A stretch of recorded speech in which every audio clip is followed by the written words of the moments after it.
परीक्षा केंद्र का एक बार आप अगर आप जाके अवलोकन करेंगे तो सारी चीजें आप बिल्कुल स्पष्ट हो जाएगी कि जो परीक्षार्थी वहां मौजूद हैं उसमें दूसरे राज्य के परीक्षार्थी काफी संख्या में है। तो बिहारियों ये वैकेंसी जो आई है TRE 1 से लेकर TRE 2 तक जो बहाली निकली और लगभग 3 महीने में 2 लाख लोगों को नौकरी मिली। 2 लाख लोगों को नौकरी सरकारी कागज पर।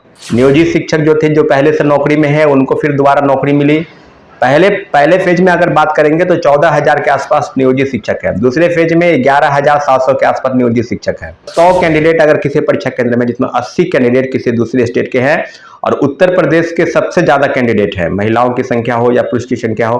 परंतु बिहार सरकार का देखिए दिल कितना बड़ा है माननीय मुख्यमंत्री का, कि ओपन कर दिया गया, आइए और नौकरी लेकर जाइए। और बड़े पैमाने पर लोग डोमिसाइल, सीटेट फेल और स्टेट फेल और कई फर्जीवाले करके बहाल हो गए।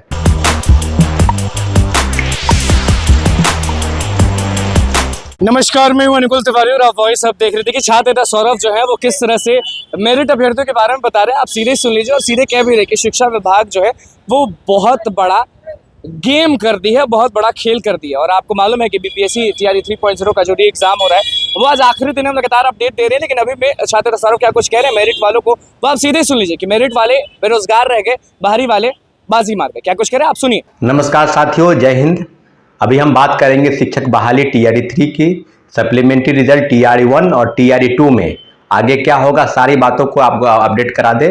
पहली बात जो है वो TRE 3 की परीक्षा चल रही है और आज परीक्षा की अंतिम तिथि है, यानी परीक्षा आज समाप्त हो जाएगी। 19 जुलाई से परीक्षा शुरू हुई थी और आज जो है अंतिम उसकी हो रही है। अब बात हो रही है कि क्या TRE 3 में किन किन आप सारी चीजों पर अगर अवगत होंगे तो यह बात आपको पता होगा या देखे होंगे। परीक्षा केंद्र का एक बार आप अगर आप जाके अवलोकन करेंगे तो सारी चीजें आप बिल्कुल स्पष्ट हो जाएगी कि जो परीक्षार्थी वहां मौजूद हैं उसमें दूसरे राज्य के परीक्षार्थी काफी संख्या में है और बिहार के परीक्षार्थी लगभग कम, यानी छोटे नगण्य संख्या में उनकी संख्या अगर काउंट की जाए तो बिल्कुल काफी कम है। मैं ये बात नहीं कर रहा हूं कि मैं क्षेत्रवाद को बढ़ावा दे रहा हूं या बिहार के होने के नाते बिहार के लोगों को प्रश्रय देने की बात कर रहा हूं, लेकिन बात यह अगर है टोटल मिलाकर अगर बात की जाए तो बिहारियों ये वैकेंसी जो आई है TRE 1 से लेकर TRE 2 तक जो बहाली निकली और लगभग 3 महीने में 2 लाख लोगों को नौकरी मिली। 2 लाख लोगों को नौकरी सरकारी कागज पर। लेकिन फर्जीवाड़ा क्या हुआ, नियोजित शिक्षक जो थे, जो पहले से नौकरी में है, उनको फिर दोबारा नौकरी मिली। पहले फेज में अगर बात करेंगे तो 14,000 के आसपास नियोजित शिक्षक है। दूसरे फेज में 11,700 के आसपास नियोजित शिक्षक है। पूरी तरीके से बहाली की प्रक्रिया में अगर आप देखेंगे तो 14 राज्यों के लोग बिहार में नौकरी करने आ रहे हैं, नौकरी कर रहे हैं।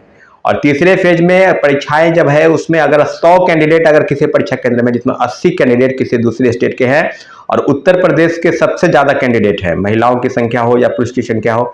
तो बात यह है कि अगर सरकार की नीति डोमिसाइल नीति लागू थी पहले, फिर बैठक हुई इंडिया गठबंधन की, उसके बाद किन्हीं को ये मन में हुआ सवाल कि प्राइम मिनिस्टर बनना है, किन्हीं को चीफ मिनिस्टर बनना है, तो टोटली वैकेंसी को ओपन कर दिया गया और सारे पदों पर वैकेंसी जो है वो ना RTI से खुलासा हुआ, ना आरक्षण के नियम का पालन हुआ। महिलाओं का आरक्षण 35% बिहार के मूल कोटि के निवासी को होना चाहिए, जो आरक्षण का लाभ उन्हें नहीं मिला। दूसरी तरफ जिस प्रकार से चीजें अब आगे की तरफ बढ़ रही है, आपको हम बता दें कि सारी चीजें बिल्कुल अब सामने आ गई है।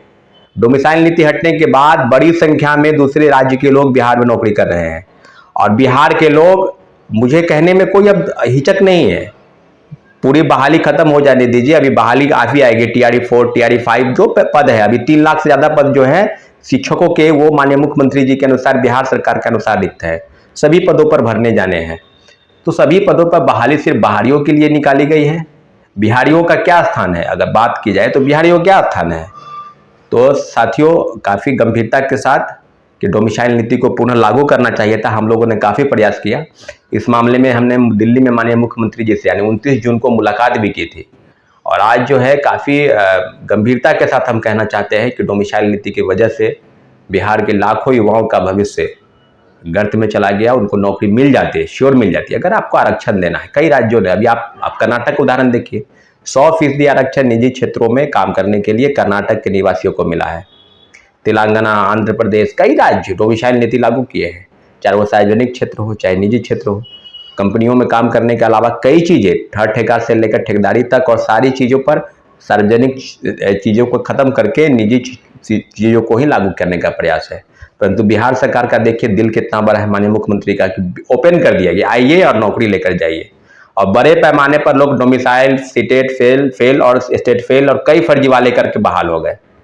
पूरी तरीके से इस बहाली को मैं मानता हूं कि बाहरियों के लिए बहाली है, बाहरियों वर्सेस बिहारी के लिए। ये बहाली बिल्कुल तुच्छ पैमाने पर निकाली गई है, इसलिए घबराने की ज़रूरत अगर है तो बिल्कुल है।